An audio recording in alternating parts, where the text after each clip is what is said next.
What's going on, everyone? Mike Kadlick, Tayler Kyles here for CLNS Media outside of Gillette Stadium as the Patriots just wrapped up the entirety of their 2024 training camp here in Foxboro. 20 practices in. We are here to give you our defensive takeaways from the summer. A reminder, we are powered by Prize Picks and Game Time. Head over to Prize Picks, use code CLNS for a 100% deposit match bonus up to $100. And head over to Game Time, use code CLNS for $20 off your first purchase. On defense, let's start with the defensive front. I think trading Matt Judon, losing Christian Barmore to blood clots, it's going to be a committee front seven here for the Patriots. They've seemed to deal with it okay. They got some pass rush in that Philly game. Josh Uche comes in, has a good game. Keon White as well, but then Josh Uche and O'Shane Zimenez end up getting hurt, and they miss some time here. They bring in two guys, again, off the scrap heap here, a couple waiver claims this week. So it's going to be a committee on the defensive front. What do you make of it, and how do you see it playing out towards the start of the season? Yeah, the interior I think is fine. I think they've got good depth with Aquale. They've got Jeremiah Farms, who I'm really looking forward to seeing how he progresses. Armand Watts, we thought was going to be in this conversation. I think he's going to end up getting cut. Has played late into the preseason and not made an impact. Also hasn't practiced for the past couple days. So he's the one that was a bit of a surprise. But again, on the inside, I think they're fine. On the edge is where I have concerns because obviously no Matthew Judon. Right. But today we saw William Bradley King on one of the edges. That tells you how thin they are without Zimenez, without Joshua Uche, and then today also without Dietrich Wise. You hope that this is something that gets figured out and isn't a long-term problem, but this is a team that last year really struggled to generate pass rush. I know Gerard Mayo has said they're going to lean more on line games like they did, during the second dynasty era when they didn't have a really go-to stud pass rusher, but those things take chemistry and timing. That's why you saw Dante Hightower, Jamie Collins, Kyle Van Noy. They had so much success because they were veterans. They worked together forever. Right. Exactly. They worked together for multiple years. I think you've also seen in the preseason, the line games haven't really been super in sync. It feels more like the quarterbacks hold the ball long enough for something to happen, but it doesn't look like you're getting that penetration and then the loop the way that you draw it up.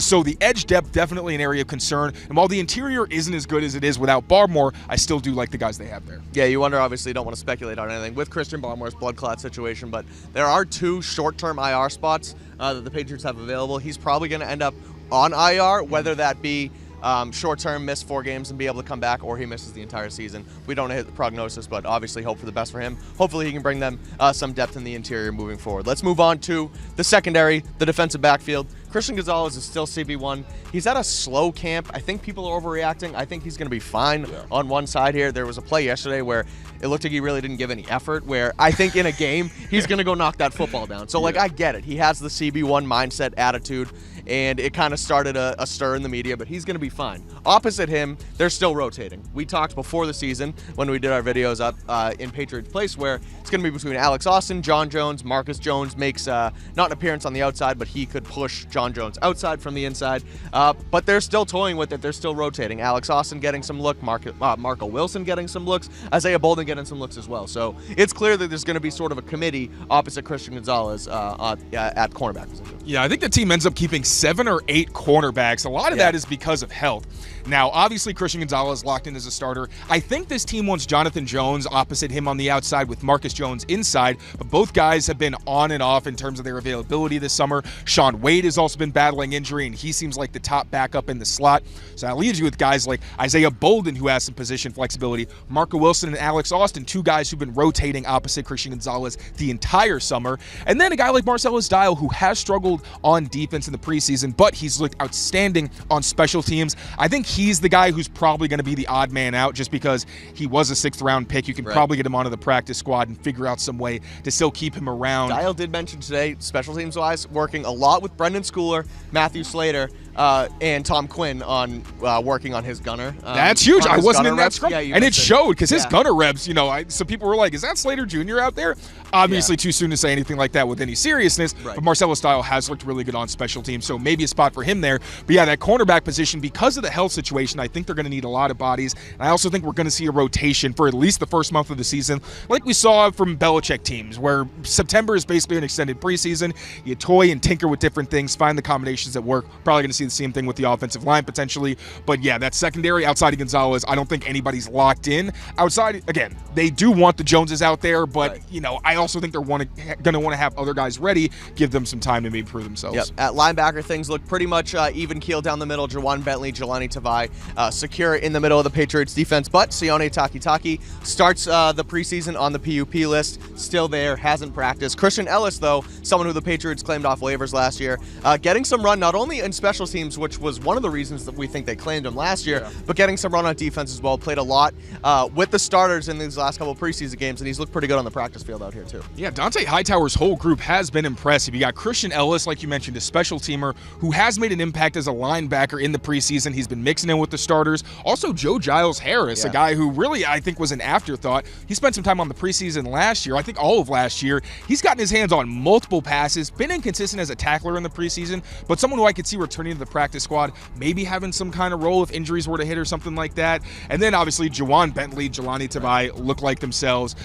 Steel Chambers, he's had some flashes as well. I wouldn't look too deep into it. Maybe another practice squad candidate, but Ron McMillan, also a guy who was unfortunately hurt last season. He's looked good both off the line of scrimmage and on. So good depth at linebacker, but I think they're going to end up keeping 4. I'd probably pencil Christian Ellis in as that 4th guy behind Jawan Bentley, Jelani Tavai, and then Raekwon McMillan. Wrapping up the defensive side of the ball, back to the defensive backfield safety. Kyle Duggar, Jabril Peppers, Jalen Hawkins coming on as someone who's going to be the 3rd guy in that room. Del Pettis, somebody who undrafted free agent. Taylor asked prior to Patriots practice on Friday to Gerard Mayo. Patriots are a team who have kept undrafted free agents around a lot. You asked him if that matters still with this new regime, with this new era outside of Bill Belichick. But he looks like somebody who is getting a lot of reps. Mayo said the other day that he's really making a case for himself to make the final 53. So let's start there. Does Del Pettis make the 53, and what did you make of Mayo's comments today about being an undrafted free agent? It is good that Gerard Mayo still understands the importance of being an organization where undrafted players know they can come and get a chance. That's how you get some of the best guys. A lot of the time, it's like obviously money plays a huge factor, but also some guys just want a shot to actually make a roster and compete. I think that Gerard Mayo obviously understands that. And then Del Pettis, I've thought he was going to make the roster for about a week or two now, and he just keeps proving why. Today he was making plays on the ball. Yesterday he had had an impact on plays that were both turnover worthy from both of the quarterbacks, and he's looked good in the preseason. Hasn't made many, if any, glaring mistakes. The one glaring mistake actually that he made, he got picked off against the Panthers on a play, ran into 2 people, and then the next week you actually saw him get through traffic and was able to prevent a touchdown. So Del Pettis has been very impressive. Not an error repeater, huh? Not an error repeater, and that's what Gerard Mayo says. That's the key to contributing and making the roster. So Del Pettis I actually would probably put on the roster as their 4th safety. He's had a really great summer. Then Kyle Duggar and Jabril Peppers are who they are. And Jalen Hawkins is also impressed. Expect him to be a very big part of their 3 safety packages. 2 quick special teams note here. One actually has to do with that safety room. Brendan Schooler is going to be on this team as a special teamer, but also getting some reps at safety. We've talked to coaches throughout the summer really that say they want Brendan Schooler to be more than just a core special teamer. They want him to add value in that safety room. So they'll probably, if Del Pettis does get here, does make the 53 rather, they'll end up keeping 5 safeties. And then final special teams note, looks like Joey Sly will be this Patriots team's kicker to start the season. Yeah, it's really not been terribly close. So Chad Ryland had it for a minute, but really for the past month, it's felt like Joey Sly's job to lose.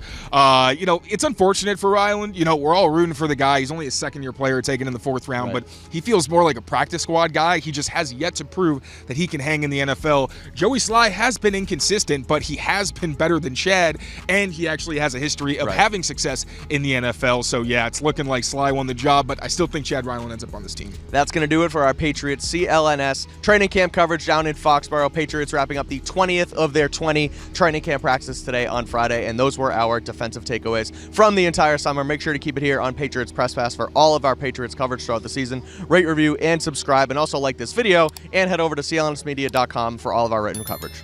Make sure to subscribe to Patriots Press Pass for all your Patriots news and updates on YouTube, and for all our written work, make sure you check out clnsmedia.com.